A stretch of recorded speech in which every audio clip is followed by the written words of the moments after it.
নমস্কার বন্ধুরা, AG math এক্সপ্রেশনে তোমাদের সকলকে স্বাগত জানাই। আজ থেকে আমরা শুরু করতে চলেছি ডাব্লিউবি প্রাইমারি টেটের ম্যাথামেটিক্সের একটি সম্পূর্ণ নতুন জার্নি। এই সিরিজে আমরা শুধু অঙ্ক করব না, তার পাশাপাশি ফুল কনসেপ্ট ক্লিয়ার করব, কিছু শর্টকাট শিখব, previous year question doubt clear করা হবে। তাহলে ডাব্লিউবি প্রাইমারি টেটের পার্ট 1-এর কোশ্চেন প্যাটার্নটা জেনে নিই। তাহলে দেখো, প্রথমে আসছে চাইল্ড ডেভেলপমেন্ট অ্যান্ড পেডাগজি। কটা কোশ্চেন থাকে? 30টা কোশ্চেন থাকে, 30 নাম্বারে, মানে পার কোশ্চেন 1 নাম্বার করে। তারপরে আসি ল্যাঙ্গুয়েজ 1, মানে বাংলা। এখানেও 30টা কোশ্চেন থাকে, প্রত্যেকটা কোশ্চেন 1 নাম্বার করে, 30 নাম্বার। তারপরে আসে ল্যাঙ্গুয়েজ 2, ইংলিশ। ইংলিশে কটা কোশ্চেন থাকে? 30টা কোশ্চেন থাকে, প্রত্যেকটা 1 নাম্বার করে, 30 নাম্বার। ম্যাথামেটিক্সেও সেম, অঙ্কতে থাকে 30টা কোশ্চেন, প্রত্যেকটা 1 নাম্বার করে, 30 নাম্বার থাকে। আর ইভিএস থাকে 30টা কোশ্চেন, 30 নাম্বার, 1 নাম্বার করে। তাই টোটাল কত হলো? 150টা কোশ্চেন, টোটাল 150 নাম্বারের পরীক্ষা হয়। প্রত্যেকটা এমসিকিউই থাকবে, ঠিক আছে। সময় কতক্ষণ লাগে? 2 ঘন্টা 30 মিনিট।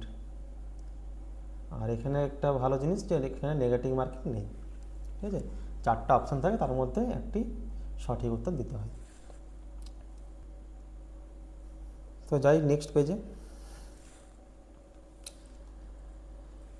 তাহলে প্রথমে আমরা পড়ব নাম্বারস। নাম্বারসে কিছু এক্সারসাইজ করব। নাম্বারসের মধ্যে কী কী থাকে? সংখ্যার ধারণা জানব, সংখ্যা রেখা সম্বন্ধে জানব, সংখ্যা রেখার কিছু বৈশিষ্ট্য পড়ব,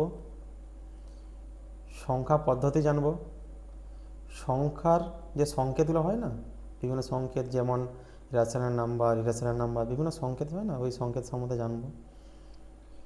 সংখ্যা পদ্ধতির ভিত্তি মানে কি? বেস সম্বন্ধে জানব। আর স্থানীয় মান, প্রকৃত মান, ওইসব জানব। এবার নাম্বার সিস্টেম। নাম্বার সিস্টেমের মধ্যে কী কী থাকে? দেখো, নাম্বার সিস্টেমের মধ্যে থাকে একবার natural number, whole number, integer, rational number, irrational number আর রিয়েল নাম্বার, এগুলোও জানব। তাহলে কিছু এক্সারসাইজের মাধ্যমে আমরা এই কনসেপ্টগুলো ক্লিয়ার করে নেব, ঠিক আছে। তো যাই নেক্সট পেজে, কিছু এক্সারসাইজ আছে। যেমন প্রথম কোশ্চেন কি বলেছে যে দশমিক সংখ্যার ভিত্তি কত, মানে বেস কত। ভিত্তি মানে কি? ভিত্তি মানে কি? বেস।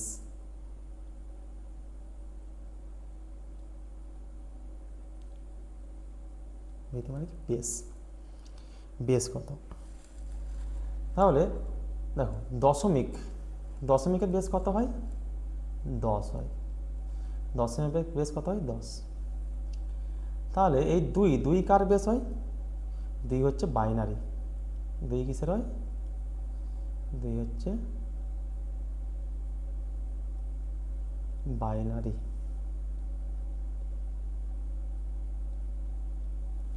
তাহলে 8 কত হয়? 8 হচ্ছে অক্টাল। 8 কিসের হয়? অক্টাল। আর 16 হচ্ছে হেক্সাডেসিমেল। 16 কত? হেক্সাডেসিমেল। হেক্সা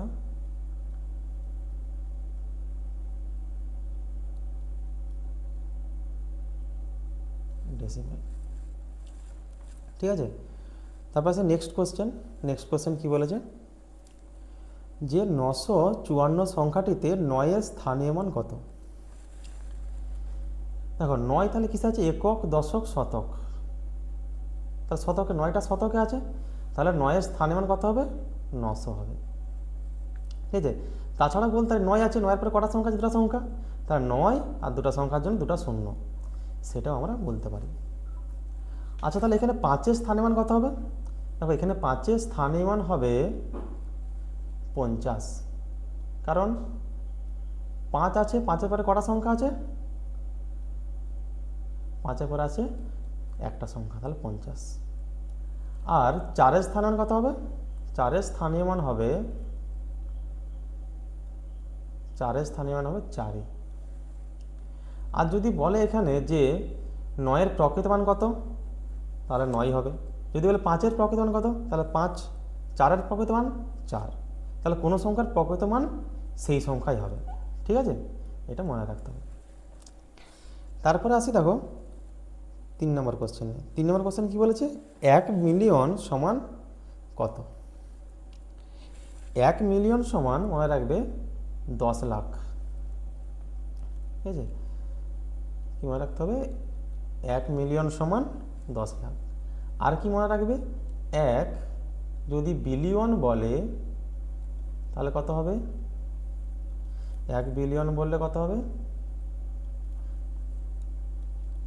100 কোটি। কত হবে?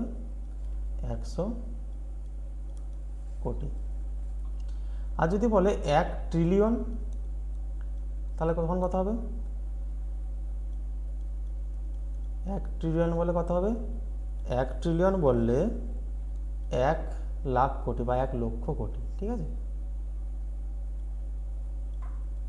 1 লক্ষ কোটি। ঠিক আছে, এটা মনে রাখবে।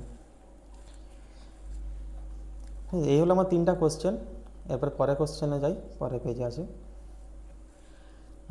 পরের পেজে কি বলেছে? যে a প্লাস বি সমান বি প্লাস এ, এই ধর্মটির নাম কি? কী কী দেওয়া আছে দেখো? সংযোগ, বিনিময়, বন্টন আর বিপরীত। ঠিক আছে, তাহলে অ্যান্সারটা করার আগে কিছু জিনিস আমরা জেনে নিই। যেমন ধরো,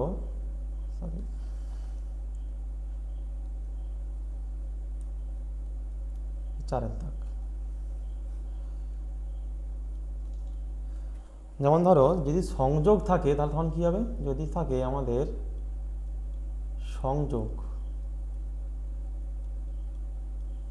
সংযোগে কী হয়? সংযোগে যেমন থাকবে এ প্লাস বি প্লাস সি থাকলে কী হবে? সংযোগ মানে যুক্ত করা, তাহলে এ প্লাস বি প্লাস সি হয়ে যাবে।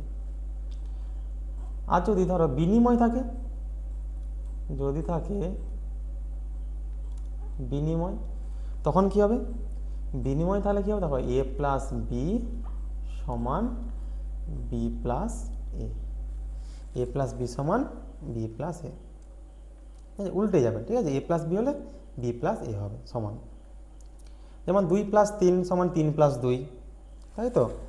এরকম। তাহলে এখানে অপশানটা দেখেই বোঝা যাচ্ছে, তাহলে অপশান আমাদের বি হবে।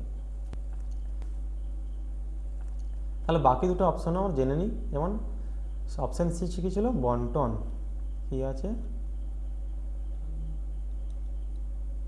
বন্টন। বন্টন কেমন হয়? যে ধরো আছে এ ইন্টু বি প্লাস সি সমান, তাহলে কী লিখবো? এর সাথে আবার বি গুণ হবে, এর সাথে আবার সি গুণ হবে, তাহলে কী হবে? A B plus AC. এটা হচ্ছে বন্টন। ঠিক আছে, তারপর আছে বিপরীত। বিপরীতটা কী হয়? দেখো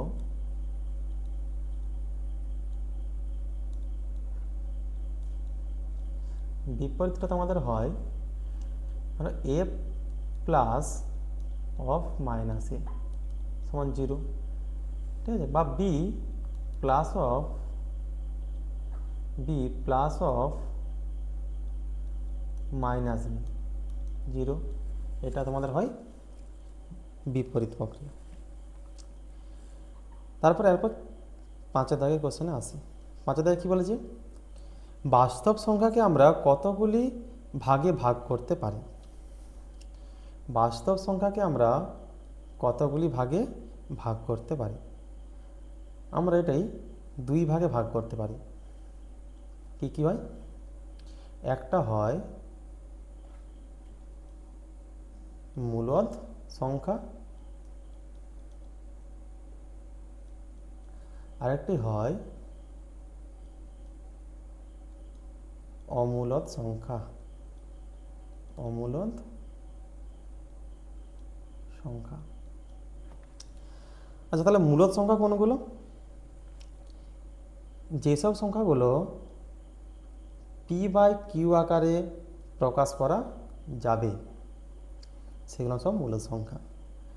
আর অমূলদ সংখ্যা কোনগুলো? যেসব সংখ্যাকে পি বাই কিউ আকারে প্রকাশ করা যাবে না সেগুলো কি? সেগুলো হচ্ছে অমূলদ সংখ্যা।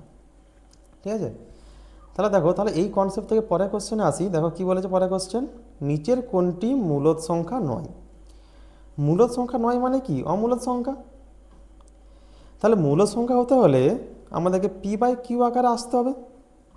দেখো এটা পি বাই কিউ আকারে আসছে 2/3, পি বাই কিউ আসছে √9। পরের কোশ্চেন দেখো √, অপশান গেছে √9। √9 মানে কত? 3। 3কে তো আমরা এভাবে লিখতে পারি 3/1। তাহলে এটা পি বাই কিউ আকারে আসছে। আর 5টা কি আসছে? 5টাকে আমরা 5/1 লিখতে পারি, কিন্তু √2টাকে আমরা পি বাই কিউ আকারে সাজাতে পারবো না। তাই এখানে √2টাই হচ্ছে অমূলদ সংখ্যা, মানেই মূলদ সংখ্যা নয়। আর নেক্সট পেজে যাই।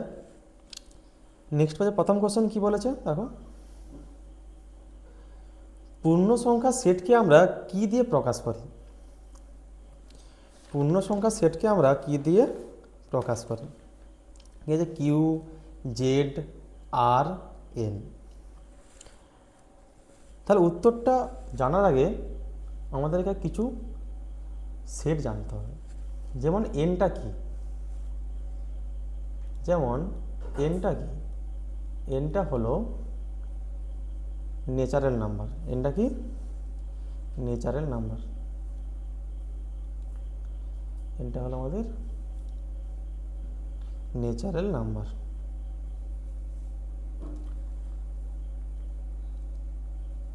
এনটা হলো ন্যাচারাল নাম্বার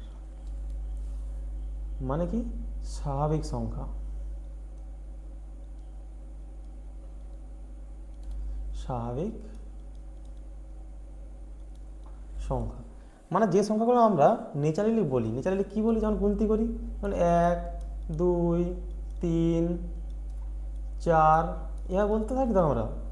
কখনো কি আমরা 0 থেকে গুনতি করি যখন কোনো জিনিস গুনি? তাহলে এনটা হলো আমাদের ন্যাচারাল নাম্বার মানে স্বাভাবিক সংখ্যা। তারপর দেখো জেড। জেডটা কি? জেডটা হলো ইন্টিজার মানে কি? পূর্ণ সংখ্যা। ইন্টিজার মানে কি? পূর্ণ সংখ্যা। পূর্ণ সংখ্যা কীভাবে হয়? যেমন 0 আছে, 0-এর পরে 1, 2, 3, 4 এভাবে চলবে। সেই একইভাবে -1, -2, -3 এভাবে চলতে থাকবে। এটা পুরোটাই হলো পূর্ণ সংখ্যা। তাহলে পূর্ণ সংখ্যাকে আমরা জেড দিয়ে প্রকাশ করি, উত্তরটা জানলাম। তাহলে এই কিউটা কি আর আরটা কি? এই কিউটা হলো রেশনাল নাম্বার বা যেটাকে আমরা বলি মূলদ সংখ্যা। ঠিক আছে, কিউটা কি? Rational number. রেশনাল নাম্বার বা যেটাকে আমরা কি বলি? মূলদ সংখ্যা। মূলদ সংখ্যা নিয়ে আমরা আগেই বলেছি। ঠিক আছে, এই যে মূলদ সংখ্যা অমূলদ সংখ্যা নিয়ে বলা আছে যে যেসব সংখ্যাকে পি বাই কিউ আকারে প্রকাশ করা যাবে সেগুলো মূলদ সংখ্যা, যেসব সংখ্যাকে পি বাই কিউ আকারে প্রকাশ করা যাবে না সেগুলো কি? অমূলদ সংখ্যা। ঠিক আছে, আর কি আছে? Real number. আর এই রিয়েল নাম্বারটা হয় এই যে সমস্ত মূলদ সংখ্যা আর সমস্ত অমূলদ সংখ্যা নিয়ে হয় রিয়েল নাম্বার, যাকে আমরা কি বলি? বাস্তব সংখ্যা। এটা কি? আর ফর রিয়েল নাম্বার, যাকে আমরা কি বলি? বাংলায় কি বলি? বাস্তব সংখ্যা। এছাড়াও কিছু আরও নাম্বার আছে, যেমন ডাব্লু। ডাব্লুটা কি? Whole number. ডাব্লুটা কি? হোল নাম্বার, যাকে আমরা বাংলায় বলি অখণ্ড সংখ্যা, ঠিক আছে। আর একটা হয় সি, সিটা হচ্ছে, আর হয় সি, সিটা কি, সিটা হচ্ছে কমপ্লেক্স নাম্বার, সিটা কি কমপ্লেক্স নাম্বার, ঠিক আছে, বা যেটা বলে জটিল সংখ্যা,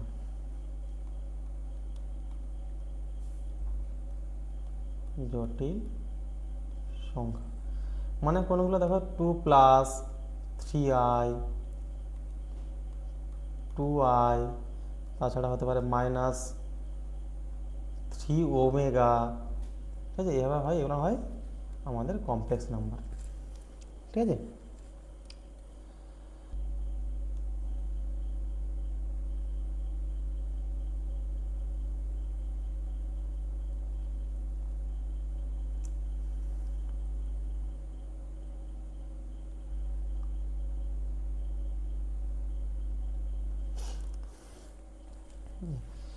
এরপরে আসি আমরা 8-এর দাগে। 8-এর দাগ কী বলেছে, বলছি একটি অমূলদ সংখ্যার উদাহরণ হলো, option a b c d দেওয়া আছে। তাহলে অমূলদ সংখ্যা কোনগুলো, যেসব সংখ্যাকে p/q আকারে প্রকাশ করা যায় না। তাহলে এই অপশন একে আমরা p/q আকারে প্রকাশ করতে পারবো, 0.33, তাহলে পয়েন্টটা তুলে দিলে এই নিচে আমরা 100 করতে পারবো, 33/100 করা যাবে। 2/3 হয়ে আছে, উটোপাস 16 আছে, উটোপাস 16কে আমরা 4 লিখতে পারি, আর নিচে 1 বসাতে পারি, পারি তো। তাহলে 4/1 p/q আকারে প্রকাশিত হচ্ছে, তাহলে সেটাও কী হলো আমাদের মূলদ সংখ্যা। তাহলে পড়লো কি √3, এটাই হবে আমাদের অমূলদ সংখ্যা, ঠিক আছে। তাহলে যে কোনো প্রাইম নাম্বারের √ওভার অমূলদ সংখ্যা হয়। এছাড়াও কি হয়, পাই, পাইটা অমূলদ সংখ্যা, বেশ উদাহরণ। তাছাড়াও কি হয়, ই, ঠিক আছে, এগুলো হয় অমূলদ সংখ্যার উদাহরণ। না, এরপরে আসি 9-এর দাগে। 9-এর দাগ কী বলেছে, অখণ্ড সংখ্যার সেটটি হলো এ বি সি ডি দেওয়া আছে।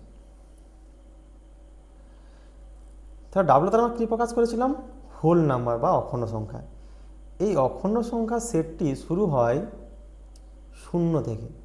দেখো নিচের নাম্বার শুরু হয় 1, 2, 3, 4, 5, 6, এরকম শুরু হয় 1 থেকে। অখণ্ড সংখ্যার নাম্বার শুরু হয় 0 থেকে, 0, 1, 2, 3, 4, এভাবে শুরু হয়, চলতে থাকে, ঠিক আছে। তাহলে এখানে অখণ্ড সংখ্যা সেটটা কী হবে, 0, 1, 2, 3, 4 চলতে থাকবে। তাহলে এখানের মধ্যে কোন অপশানটা হচ্ছে, এটা -3 থেকে হচ্ছে, 0 থেকে কিন্তু শুরু হয়নি। এটা 1 থেকে শুরু হচ্ছে, দেখো এইটা দেখো 0 থেকে শুরু হচ্ছে, তাহলে এই অপশান সি হচ্ছে অখণ্ড সংখ্যা। আচ্ছা দেখে বলো তো এইটা কোন সংখ্যা হতে পারে, দেখো -3, -2, -1, 0, 1, 2, 3 ডট চলতে থাকছে, এটা কী হতে পারে, এটা আমাদের হয় পূর্ণ সংখ্যা, ইন্টিজার। এটা কি হয়, স্বাভাবিক সংখ্যা, ঠিক আছে। আচ্ছা নেক্সট কোশ্চেনে আসি।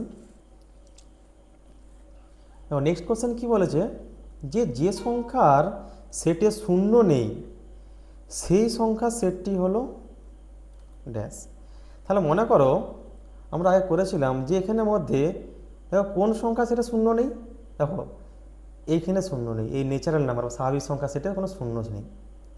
ইন্টিজারে দেখো 0 আছে, মূলদ সংখ্যা অমূলদ সংখ্যা তো এখানেও 0 থাকে, 0 কিন্তু মূলদ সংখ্যা, অমূলদ সংখ্যা নয়, ঠিক আছে, 0 মূলদ সংখ্যা। কেন মূলদ সংখ্যা, দেখো 0কে আমরা 0/2, 0/3 এভাবে লিখতে পারি, তাই 0 কিন্তু একটা মূলদ সংখ্যা, এটা মাথায় রাখবে, ঠিক আছে। তাহলে যেসব সংখ্যা সেটে 0 থাকবে না বা 0 নেই সেটা কি স্বাভাবিক সংখ্যা সেট, মানে কি ন্যাচারাল নাম্বারের সেট, ঠিক আছে। দেখো এরপরে আসে, এরপরে কী আছে, যে 11 দাগে কী আছে, দেখো সামান্য ভগ্নাংশ কয় প্রকার, ঠিক আছে। সামান্য ভগ্নাংশ মনে রাখবে, কি হয়? সামান্য ভগ্নাংশ হয়, যেমন প্রকৃত ভগ্নাংশ হয়। আর কি হয়? অপ্রকৃত ভগ্নাংশ হয়। আর কি হয়? মিশ্র ভগ্নাংশ। এই তিনটা আমাদের হয় সামান্য ভগ্নাংশ। তাহলে এখানে অপশন বি কারেক্ট। তাহলে প্রকৃত ভগ্নাংশ কোনগুলো হয়, অপ্রকৃত কোনগুলো হয়, আর মিশ্র কোনগুলো হয় সেটা তো আমাদের জানতে হবে নাকি? প্রকৃত ভগ্নাংশ হলো যে ভগ্নাংশের লবটা ছোট আর হরটা বড়। আমরা জানি কোনো ভগ্নাংশের ওপরে কি থাকে? লব, নিচে কি থাকে? হর। তাহলে এই লবটা যদি এই হরের থেকে যদি ছোট হয় সেক্ষেত্রে সেটা প্রকৃত ভগ্নাংশ। যেমন 1/2, 2/5, 3/7, ঠিক আছে? এগুলো সব প্রকৃত ভগ্নাংশ। আর অপ্রকৃত ভগ্নাংশ কোনগুলো? যে ভগ্নাংশে লবটা হরের থেকে বড় হবে, মানে ওপরে বড় থাকবে, নিচে ছোটো থাকবে, ঠিক আছে? এক কথায় বলতে পারি আমরা। তাহলে এক্সাম্পল কোনগুলো হবে? যেমন 7/3, 5/2, 11/3, ঠিক আছে? এগুলো সব অপ্রকৃত ভগ্নাংশ। আর মিশ্র ভগ্নাংশ কোনগুলো? মিশ্র ভগ্নাংশ হয় একটা পূর্ণ সংখ্যা থাকবে বা ইন্টিজার থাকবে আর প্রকৃত ভগ্নাংশ থাকবে। যেমন 1/2/3, দেখো এটা হচ্ছে ইন্টিজার আর এটা কি প্রকৃত ভগ্নাংশ। তাহলে ইন্টিজার থাকবে আর প্রকৃত ভগ্নাংশ থাকবে, সেটাই মিশ্র ভগ্নাংশ। 1/2/3, 3/4/7, 6/11/13, ঠিক আছে? এগুলো সবাই মিশ্র ভগ্নাংশ। তো এরপরে আসি আমরা 12 দাগে। তাহলে 12 দাগটা কী বলেছে দেখো, যে একটি অপ্রকৃত ভগ্নাংশের উদাহরণ হলো 3/5, 7/4, 1/2 কোনোটি নয়। তাহলে আমরা অপ্রকৃত ভগ্নাংশে কি বলেছি? যে লব বড় থাকবে, হর ছোট থাকবে। তাহলে এখানের মধ্যে বলো কোনটাতে লব বড় আছে, হর ছোট আছে? দেখো এখানে লব ছোট, হর বড় আছে। অপশান বি দেখো, উপরে 7, নিচে 4। তাহলে উপরটা তো লব, নিচেরটা হর, তাহলে এখানে লব বড় আছে, তাহলে এটাই আমাদের অ্যান্সার হবে। তাহলে আজকের ক্লাসে এই পর্যন্তই। যদি তোমাদের কোনো সমস্যা থাকে অবশ্যই কমেন্ট বক্সে কমেন্ট করে জানাবে।